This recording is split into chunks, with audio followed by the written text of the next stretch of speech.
نقول لكل خطايانا النهارده لا تشتكي بي عدوا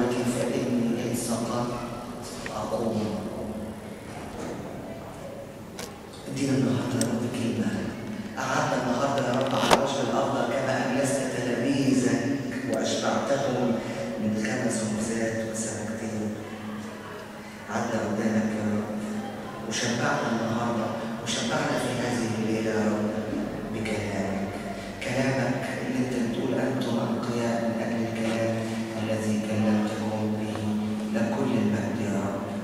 امين.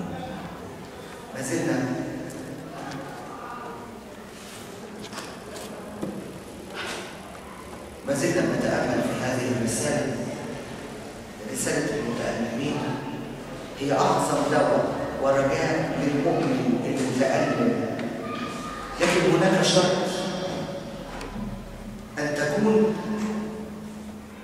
متوافر فيك الشرط اللي كتبت الرساله من اجله. ايها الاحباء اكلمكم كغرباء ونزلاء. تنفع لك الرساله دي لو انت عايش في الدنيا ضيف نزيل غريب، بتقول مع بولس الرسول ليس لنا هنا مدينه باقيه لكن ننتظر ايه؟ العتيده. اتكلمنا المره اللي فاتت ان احلى علاج المؤمن مش بس المتألم، لكل اعظم طعام اعظم فضيله هي الطعام. شفنا ان هذه الرساله كانت رساله الالم، لكنها رغم ان الالم اللي فيها 16 مره هي رساله المجد اللي كانت فيها المجد 17 مره، لكن كلمه الطاعه كانت 14 مره هي وكلمه الخضوع، 8 مرات كلمه طاعه، 6 مرات كلمه خضوع.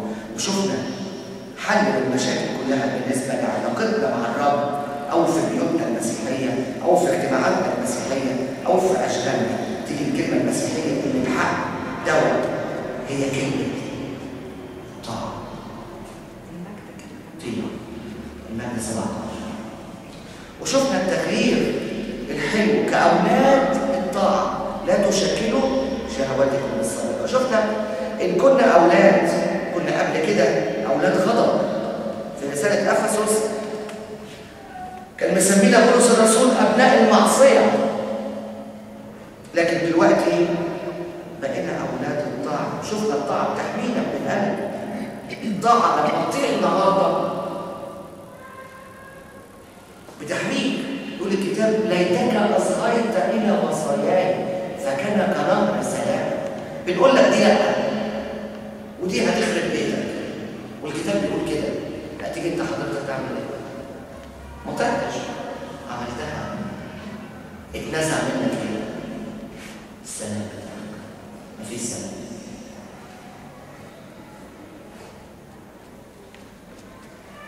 شفنا ازاي نطيع عندما نعتزل، لا نشاكل شهواتنا السابقه، المعاشرات الرديئه. انا كنت مؤمن، انا كنت عادي، بقيت مؤمن، فانا لي علاقات قبل الايمان، وهذه العلاقات ليست علاقات سليمه نعمل بها ايه؟ مش تمشيها.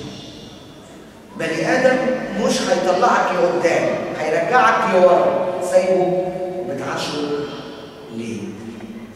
شفنا المرة اللي فاتت عندما نعتزل، عندما نتغير إلى تلك الصورة عينها، صورة القدس. كونوا قديسين نظير القدوس الذي دعاكم، كونوا قديسين في كل سيرة. شفنا العلاج الثالث عندما نخضع للكلمة المكتوبة. نخضع للكلمة المكتوبة. لكن هذه الرسالة بتتكلم عن نقطتين. هل الطاعة بتمنع الألم؟ هل الطاعة بتنهي الألم؟ أم الألم بيجلب الطاعة؟ هل لما نطيع الرب بيرفع عنا الألم؟ في آية في الكتاب بتقول مع كونه ابنا تعلم الطاعة مع المسيح مما تألم به. الطاعة يسوع اتعلمها لما جرب. الطاعة حاجة مكتسبة، هي مش موجودة فينا. يقول الكتاب عنا في أشعيا 48 من البطن دعيت عاصيا. احنا بطبيعتنا بنتولد بالعناد. الطفل بطبيعته أناني. بصوا على أي طفل سنة ونص سنتين بيظهر عناد الطفل. لا لاحظتوها في عيالكم؟ لا، انا بلاحظها الايام دي في بنوته انا كنت مربيها خلفت. انا بحبها قوي البنت الصغيره. البنت دي يلا نخرج، لا. تحبي أنس؟ لا. هي مش عارفة لا دي إيه، لكن أول كلمة بيتعلمها الطفل الصغير لا. سهل. المصيبة إن إحنا بنكمل على لا بقيت عمرنا في أوقات مش عايزين نضيع، فبنقول لا لمين؟ لله. بنقول لا لوصايا الله. لما تقعد مع طفل بقول لك يقول لك لا دي بتاعتي أنا. عملوا البحث على 15,000 طفل. طب أطلع العينات اللي في العين إزاي؟ العين والإنسان لا يولد مطيع إطلاقا، لكن الكتاب بيقول في سفر الأمثال جهالة مرتبطة بقلب الولد، عصا التأديب تبعدها عنه. مش نمسك العيال يضرب فيهم ولا يقصد كده الكتاب المقدس، بس المعنى إن يطيع الإنسان صعب، لأن الإنسان بطبعه عاصي وعنيد. لما يجي الكتاب يقول لا تشكلوا شهواتكم السابقة في جهالاتكم، طب الرب إزاي عايز يبقى الجهالة دي عننا؟ ما في جهالة هي عدم طاعتنا، طب تبعدها إزاي؟ يقول لك عصا التأديب. لا يا ربنا ماسك إيه؟ عصاية. هذه العصا مش بيضربنا بيها بقى، يبتدي يضيق. حكيت لكم المرة اللي فاتت لما الرب تكلم مع أرميا، قال له يا أرميا انزل إلى بيت الفخاري هناك واسمعوا كلامي. فيقول فوجدت الفخاري يعمل على الدولاب. بيعمل إيه؟ قال له ربنا في الآخر أنا بعمل معاكم كده يا بني البشر. بيعمل إيه الفخاري على الدولاب؟ عمال بيعمل قدرة مثلا، فعمال يخرج يشكل. التشكيل بيجي بالضغط، يضغط يعمل لها زور، يضغط يعمل لها حنفيه، يضغط. فالله عمال يضغط في الانسان. عصا التأديب تضيق، بيختبرنا. لا يمكن ان نتعلم الاعتزال، لا يمكن ان نتعلم ان نكون قديسين، لا يمكن ان نتعلم ان نطيع المكتوب الا لما العصايه تبتدي تشتغل ايه؟ بحياه كل واحد فينا. أولاد الطاعة إن كنتم تدعون أبا الذي يحكم بغير محاباة حسب عمل كل واحد. في هذا الإصحاح علاقة كبيرة جدا. أولاد الطاعة مع أب القداسة اللي هو الله. لابد أن نعرف إن اختبرنا العلاقة الصحيحة مع الله لازم ناخد موقف أولاد الطاعة. لا يمكن من خلال مسيرتنا في العالم أن لا نشكل الشهوات إلا بالتدريبات الإلهية. إمتى يعقوب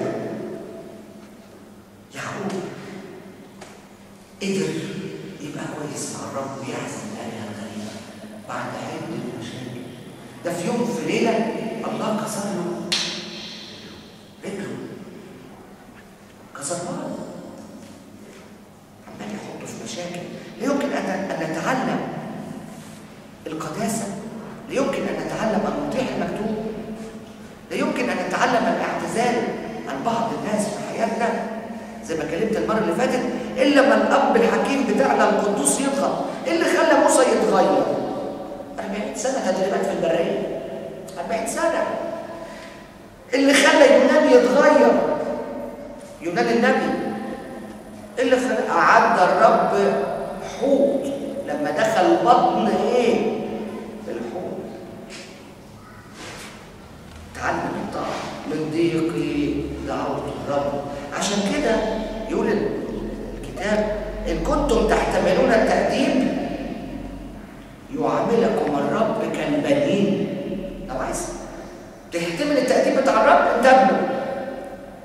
فأي أب لا يؤدب، فأي ابن لا يؤدبه أبوه. أكتر أب يحب الولد هو اللي بيأدبه مش اللي بيدلعه. الولد لما يدلع يطلع ايه؟ فاشل. الولد الدلع من يمنع، يقول الكتاب المقدس كده، من يمنع التأديب عن ابنه ينقذ ابنه، بيكره ابنه، ومن أحبه يطلب له بشوف الاطفال ونشوف السلوكيات اللي ما فيهاش نوع من التأديب، نوع من التدريب، نوع من التنظيم، يقول الكتاب المقدس على اللي مش متدرب واللي ما بيطيعش، الصبي المطلق الى هواه يخجل امه. الابن الحكيم يسر اباه. ده كلام الكتاب.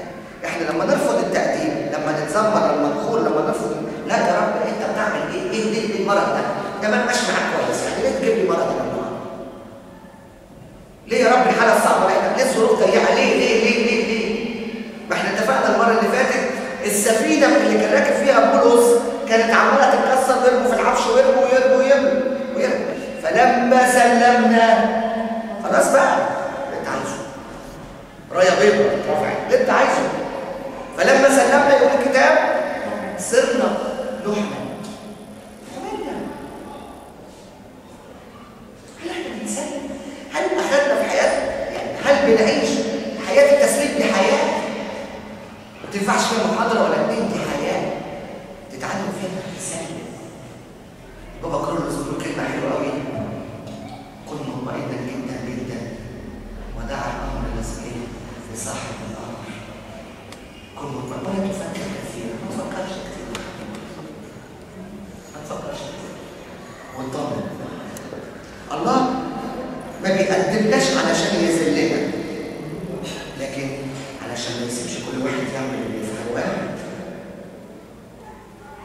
ساعات الرب يأجل حاجه، ساعات الرب يرفض حاجه، ساعات الرب يدينا حاجه، ساعات يضغط علينا في حاجه، ساعات يحرمنا من حاجه. يقول عند الكتاب: كل تأديب يرى في الحاضر انه ليس للفرح بل للحزن، لكنه يعطي اخيرا ثمر بر بالسلام. انت مش شايف وجعك كده، انت مش شايف وجعك. يعني لو احنا عاوزين نعيش في هذه الارض مش بعيد عن الالم، لكن في الالم ولكن هناك تعزيه، محتاجين ان نتعلم الطاعه. وهنا بيقول حاجه حلوه: سيروا زمان غربتكم بخوف. كررت في هذه الرساله كلمه خوف 7 مرات. كلمه الخوف كررت في هذه الرساله 7 مرات. فيها خوف حلو زي سيروا زمان غربتكم بخوف. اصحاح 2 وعدد 17: اكرموا الجميع، احبوا الاخوه، خافوا الله. تاني مره بيتكلم عن الخوف. في اصحاح 3 وعدد 2: ملاحظين، بيقول للرجاله ملاحظين، بيقول للرجاله ملاحظين،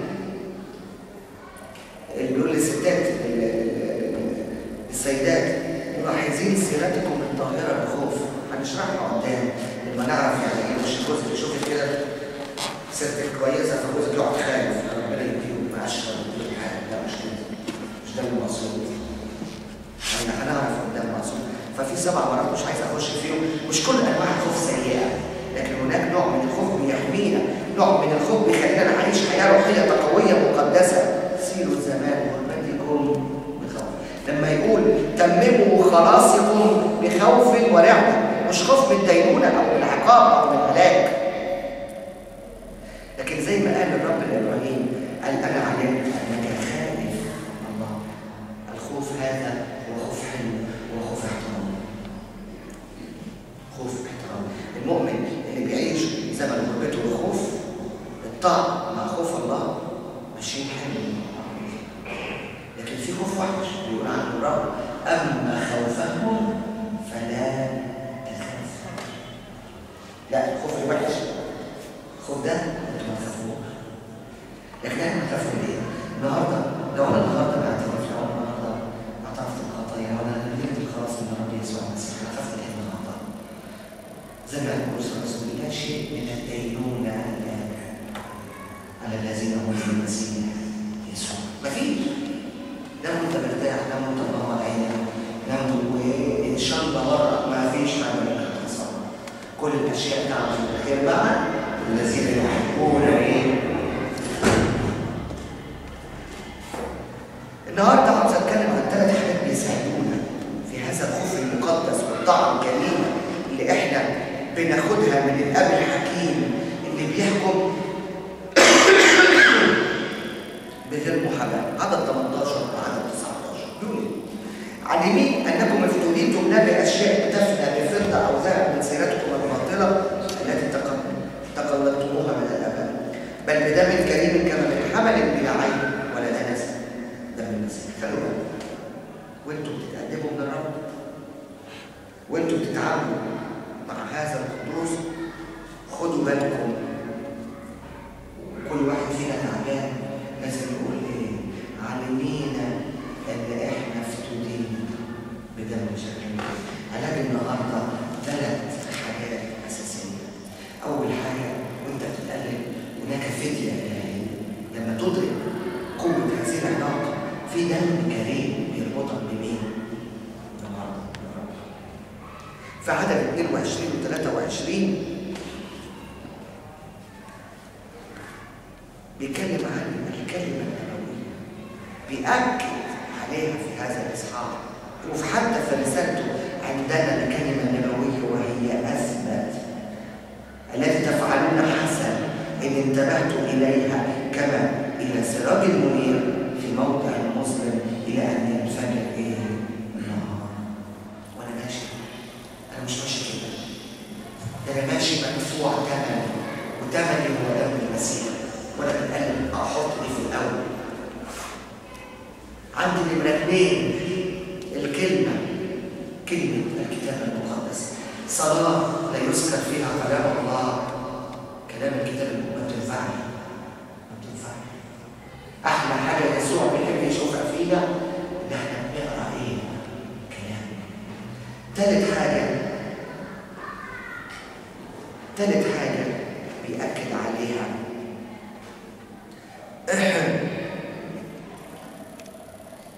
اللي هي المحبة الأخوية. المحبة الأخوية. يبقى عندي دم كريم، عندي كلمة، وعندي محبة أخوية. أي واحد بيتقلب مننا عنده ال3 حاجات دول بتجيله تعزية كبيرة. ما انساش يسوع دفع فيا قد كده، ما انساش عندي كلمة، ما انساش عندي محبة ايه؟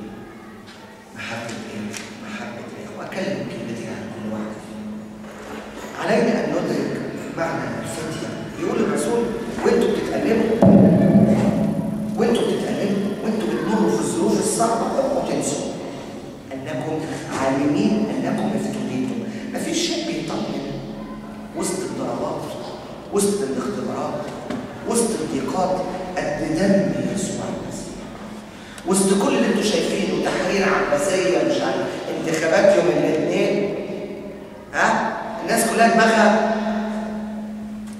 ما فيش حاجه. انا عارف يسوع فداني، وانا عارف اللي هيحصل في الاخر، ان كل الاشياء تعمل الخير مع الذين امنوا. ما فيش مشكله، ما فيش حاجه تريحك قد دم المسيح. ما في بيت ما فيهوش مشاكل، ما في بيت مطمن على الاخر.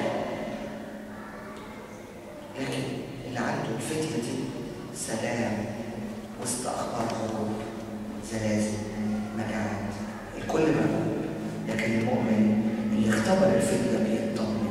في خروج 12 تعالوا نرجع لحد القديم تاني، بيقول ايه؟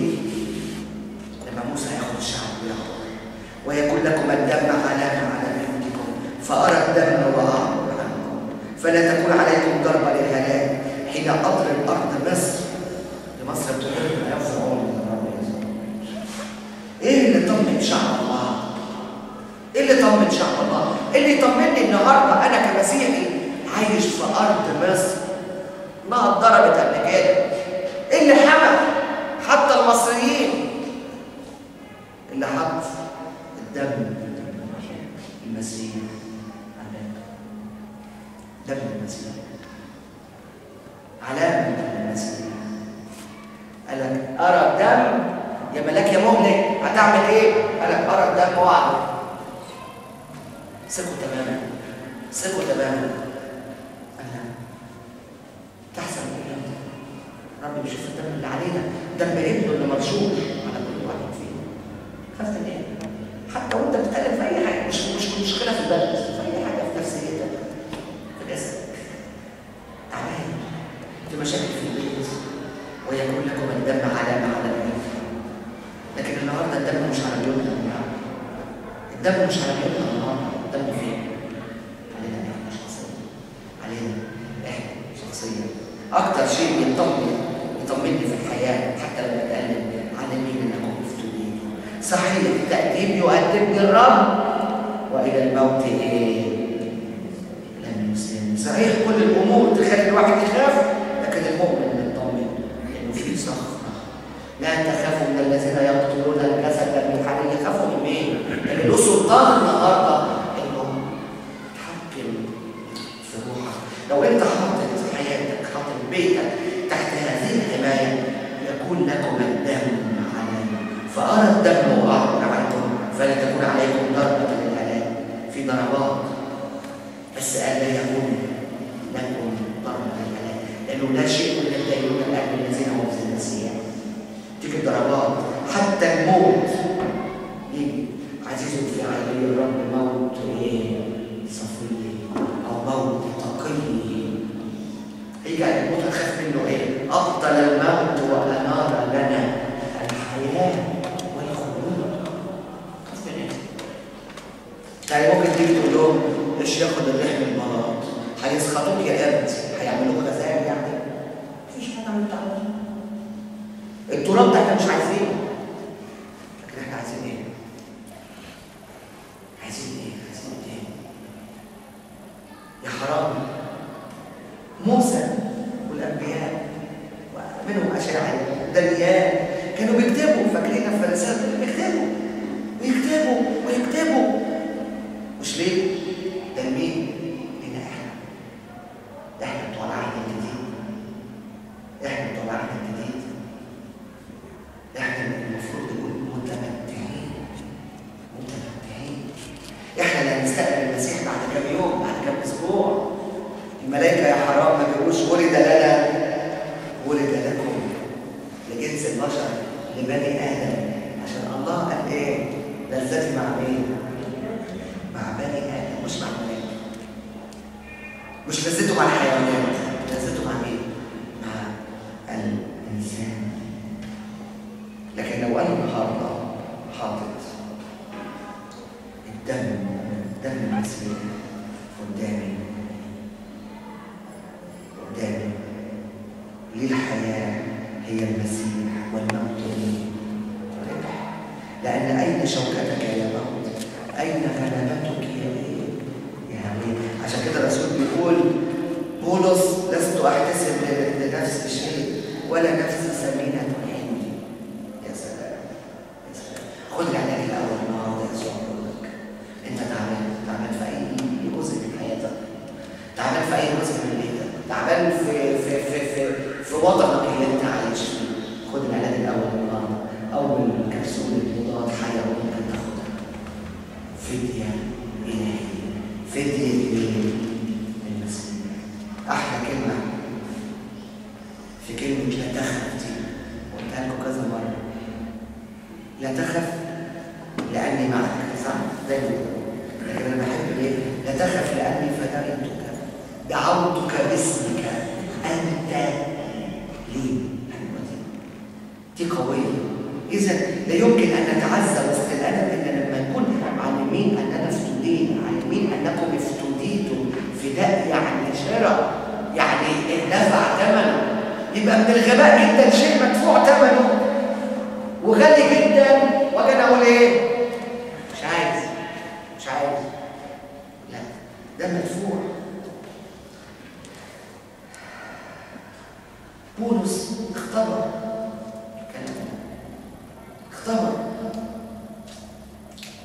الكلام ده كويس، ان الحاجه اللي اتاخدت مننا والحاجه بتاعت ولا حاجه، فلوس راحت، اراضي راحت، صحه راحت، كرامه راحت، حاجات كتير راحت، لكن المؤمن اشتغل المسيح. عشان كده بيقول ولا نفسي حتى يا بولس ولا نفسي حسبت كل الاشياء نفايه زباله لكي اربح غنى. يا غنى وانت الى وطن، غنى وانت بتعمل في الخيام، غنى وانت بتنازل على الجنسيه الروماني بتاعتك، غنى من غير زوجة، من غير أولاد. ما أنت يا أخي كان حقك تبقى زي بطرس معاك زوجة. لا لا لا لا لا لا، مش هتسيبها، كل مش هتسيبها. حسبت كل الأشياء سيبها. زمن، بس هو زمن غربة، زمن غربة 70 80 سنة، زمن غربة. يا ريتنا ندفع الزمان ده وندفع الرخيص ده ونشتري ايه يا جماعه؟ ونشتري كتاب بفوقان السماوات. دعوة كل متألف.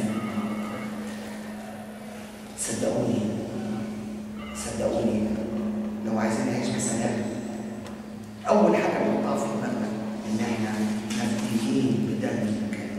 تاني حاجة لازم نعرف وأنا بتألم معايا كلمة الرب. كلمة الرب مش هتغير ظروفي، كلمة الرب مش هتغير حالي، بس مفيش حاجة تطمن المؤمن قد كلمة الله. الرب إيه؟ بيقول داود النبي: الرب يقول وخلاص ممن أخاف، الرب عاضد حياتي ممن أجزع، عند اقتراب الأشرار يأكلوا لحمي. يا مش خايف من كل الكلام ده؟ دول جايين ياكلوا لحمك يا أخي. لا، الرب يقول، لأن الكتاب بيقول إيه؟ الكتاب بيقول كلمة الله بيشجع.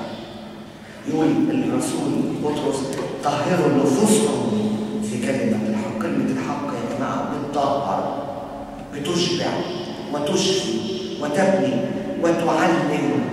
كلمة الله. أحيانا ناس تقول أنا بسمع كلمة ربنا كتير بس مش فرحان ولا متعزم. شبعنا وعظ، مفيش حاجة بتأثر إيه؟ فينا. أقول لك أنت مش محتاج إنك تسمع، أنت محتاج إنك تتطهر بهذه. أصل يا جماعة الكتاب مش سمع، الكتاب فعل. أنت مش محتاج تسمع قد ما أنت محتاج إنك تتطهر من جوه الكلمة. في مسؤولية عليك. النهر موجود وينبوع التطهير موجود، بس إحنا ما بنستعملوش. إحنا ناخد الكلمة تخش من هنا تطلع من هنا من هنا. وزي ما حكيت لكم كذا اجتماع لناس كتير كنت بخش اقعد اسمع فيه. صدقوني كنت بحب اسمع الناس اللي بتتكلم قدامي. دي عارف اسلام، لا مش عارف على ايه، وده على ايه، وده انت داخل تعمل ايه؟ وعظة مين؟ انت طهر نفسك. في مسؤولية. روض نفسك بالتقوى زي ما بولس بيقول: احفظ نفسك طاهرة. يوم ما نمتلئ بالروح لازم ان نطهر نفسنا بكلمة الله. في مؤمن ما بيستفادش، وفي مؤمن قاعد برضه بيسمع ويستفيد. طهر الاول، دي مسؤوليتك. نمرة 2 تخش الكلمة تعمل فيك ايه؟ تعزيك. تخش الكلمة النهارده ايه؟ تفرحك. إن الحق إيه؟ تعرفون الحق، والحق إيه؟ يحرركم. كده حرية، لكن طهر الأول. يقول بولس: تغيروا عن شكلكم بتجديد أذهانكم لتختبروا ما هي إرادة الله الصالحة النقية الكاملة. لما تلاقي نفسك مجروح، أول حاجة حطها على اليمين أنك تستجيب. تاني حاجة طهر نفسك. الحق السليم يا جماعة هي كلمة الله. كلمة الله مش في السماء، ولكن في الطاعة بتاعتها، في التطهير بتاعها. الحق ملوش فايدة إلا لما تطيعه. إلا لما إيه؟ تطيعه.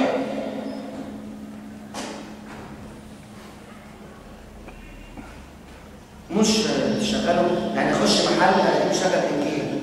ليه؟ لا بركة عشان الصبح يعني. زي المحل اللي جنبه اللي فتح مش عارف بركة عشان الزبون يعرف عم الزبون. ياما محلات بخشها بلاقي فيها صلوات وحتى كده قداس. كده انت فكرت تستعمل ده؟ فكرت تستعمل ده؟ يقول الكتاب المقدس: لم تنفع كلمة الخبر أولئك إذ لم تكن ممزوجة بالإيمان في الذين سمعوا. بيتكلم عن اليهود لما طلعوا ما كانتش ممزوجة بالإيمان. فالنهارده لازم يكون كلام. أنا بسمع الكلام أوكي، أنا بسمع الكلام قبل ما اسمع الكلام بعمل ايه؟ بطهر. عشان ايه؟ تعرفون الحق والحق ايه؟ يحرركم. عشان اقدر اقول الكلمه دي النهارده، طهر مش اسمع، طيع مش اسمع، بالروح القدس. كلمه الله بدون روح قدس ليس لها تاثير، ليس لها فعاليه في الروح. سيف الروح لازم هو كلمه الله. عشان كده لو انت بتقلب صلي، تقول للرب خدني عند الصلاه يا رب النهارده، تقول يا رب خدني بكلمتك النهارده. ثالث حاجه بيتكلم عنها، وعن احب بعضكم بعضا، يقول ايه؟ بقلب المحبه الاخويه، ودي اللي قليله في العالم دلوقتي. الحب يا جماعه، الحب. الرسول هنا بيتكلم عن المحبه الاخويه. قبل كل شيء انما نهايه كل شيء قد اقتربت. حلو كده يا مولانا. فتعقلوا بيقولوا واصحوا للصلوات، وقبل كل شيء لتكن محبتكم بعضكم لبعض شديدة. أحبوا بعضكم بعضا بقلب طاهر بشدة. هل احنا بنتعامل كده في الكنائس بتاعتنا؟ إن كان عضو واحد يتألم فجميع الأعضاء تتألم. إن كان عضو يكرم فجميع الأعضاء تكرم. القديس بولس اختبر الثلاث حاجات دول، اختبر الفكر الإلهية، واختبر كلمة الله، واختبر كمان المحبة الأخوية. اختبر. بيتكلم عن تيموثاوس بيقول عليه مرارا كثيرا أراحني ولم يخجل بسلسلتي. صح صح، ريح. احنا مريحين لبعض يا جماعة. ايه رأيك؟ الكنائس كلها مع بعضيها مريحة مع بعض. يقول بولس ولكن الله الذي يعزي المتضعين عزاني بمجيء تيتوس. يا سلام. هل احنا بنريح ولا بنشوف بعض؟ بنريح بعض. هل احنا بنعزي بعض عندما نرى بعضنا؟ سؤال مهم. اول حاجه دم الكريم فاتن، تاني حاجه كلمتك، تالت حاجه احنا مسؤولين عنها قوي، محبتنا ايه؟ الاخويه النهارده، المحبه الاخويه النهارده دي موجوده، دي موجوده. بشوشين كده وامورين كده مع الناس. احلى حاجه حبيتها في الكنيسه دي، احلى حاجه حبيتها صندوق المشاركه الاخويه. انا حبيته جدا صدقوني. من يومين كان في وكيل فبيتكلم مع حد، فانا حسيت انه عايز كده، فجيت بدات تعالى. قلت له عشان خاطري، عشان خاطري. قلتها له بحبي عشان خاطري. وانت بتتكلم مع اي حد من اخوات الرب حط على وشك ايه؟ ابتسامه. ابونا حداد الله يرحمه كان بيدي للناس ويقول لهم ايه؟ ميرسي. يا مين يقول ميرسي؟ ده يقول ميرسي ولا ده يقول ميرسي؟ فجبت الوكيل عشان خاطر يعني حط ابتسامه على وشك. دول لا مش ما بشتغلش في حكومه، مش شغال صداقه.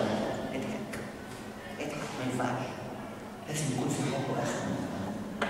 لازم نحب بعض النهارده، لازم نخاف على مصلحه بعض النهارده، لازم النهارده احنا نريح بعض النهارده، لازم النهارده احنا وجودنا مع بعض يعزينا. هل هو ده اللي بيحصل؟ يقول الرسول لنلاحظ بعضنا بعضا للتحريض على المحبه والاعمال الحسنه. بيقول في غلاطيا ان سبق انسان فاخذ في زله ما فاصبحوا انتم الروحيين مثل هذا بروح الوداع. بروح ايه؟ الوداع. ايه اللي بيحصل في حد يقع؟ العجل وقع تكتر ايه؟ سكاكينه. فلان غلط، ابوظ الدنيا.